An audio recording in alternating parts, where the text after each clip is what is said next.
Welcome back to Dinosaur Deep Dive, a series where we closely examine each creature known to ARK Survival Evolved. In today's show, come with me as we take a look at a prehistoric giant that cannot be classified as a dinosaur, but more so a pterosaur, and a big one at that. A creature that by today's standards would be monstrous in size. This pterosaur is the Quetzalcoatlus.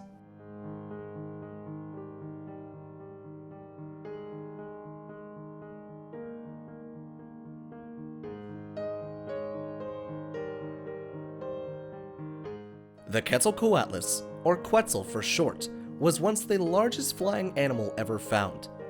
With a mind-bogglingly large wingspan of 36 feet wide and a neck length of 10 feet long, this creature's wingspan dwarfed the size of the well-known Stegosaurus.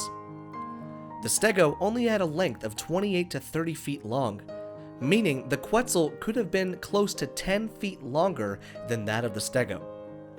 Although very large, similar to other pterosaurs, Quetzal was surprisingly light. It is speculated that this monstrosity of a flying reptile weighed in at around 300 pounds. As stated before, the Quetzal was the largest flying creature ever found. It was discovered in Texas, of all places, by a man named Douglas A. Lawson in 1971. The fossils found have been dated to around 65 million years ago, in the time known as the Late Cretaceous period. Now, within the confines of ARK Survival Evolved, the Quetzal is very similar to its real-life counterpart. One of the main differences between the real Quetzal and the one found in-game is that the real Quetzal could be found skimming the oceans and lakes for food. Its diet consisted of both fish and other arthropods that could be found roaming the beaches and waters where it lived near. The Quetzal in-game, however, is an all-rounder carnivore, meaning it will eat any meat you feed it. It also has a far different habitat where it can be found. In-game, Quetzals are often found floating in the sky at higher altitudes and never coming down to land.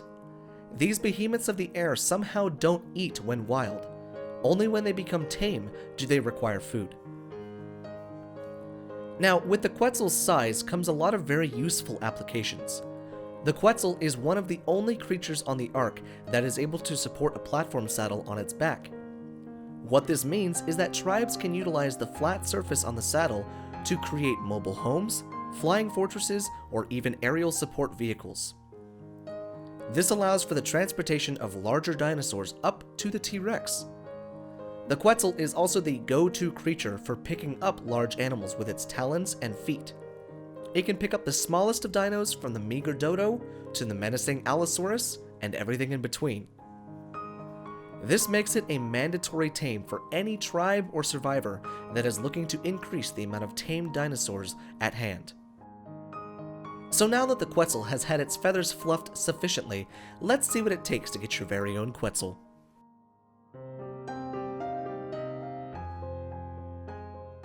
When attempting to tame the Quetzal, it is important to remember that this creature will not land. Only when it is knocked unconscious will it hit the ground. Now, as far as taming methods for this go, it is kind of up in the air, no pun intended.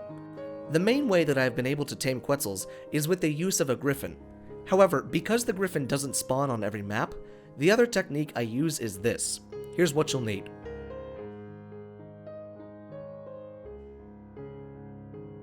The first thing you're going to want to do is find the Quetzal you want. When you find one, land the Argentavis and sink a grappling hook into your bird. Give your hook a little slack and take out your spyglass. Use the spyglass to whistle "Attack my target" on the Quetzal. This will make the Argentavis pursue the Quetzal. Now, timing here is imperative. When you are right on top of the Quetzal in the air, whistle passive and trank the Quetzal. Once the Quetzal moves away, simply rinse and repeat the whistle and keep following and tranking the bird. This will take a long time, so be ready for anything. Once you knock out the Quetzal, where it falls is luck of the draw. It is best to make sure that your Argentavis has some good health and melee damage in the event of you running into some not-so-friendly adversaries on the ground. It is optional to build a cage around the Quetzal in the event of bad things spawning near you or it waking up again. This can ensure safe taming and will trap the Quetzal should it wake up again. So now that you have it knocked out and safe, here's what you can feed it.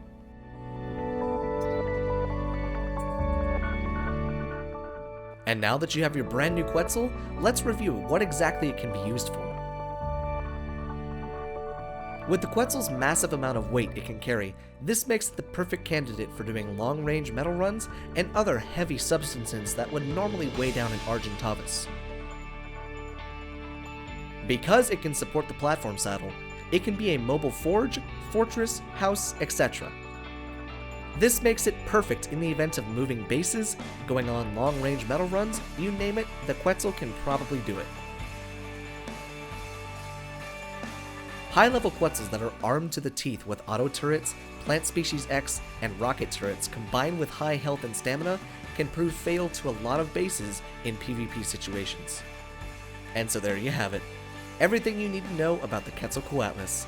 How to find, tame, and utilize this massive beast of a pterosaur.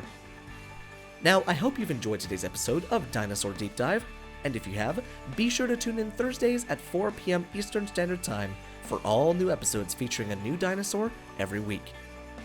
Didn't get a chance to see last week's episode? No worries, I've got you covered. Check the end screen of this video or click the top right-hand corner of the video for the playlist. Join us next week as we take a look at the famous dire bear. Thanks for watching.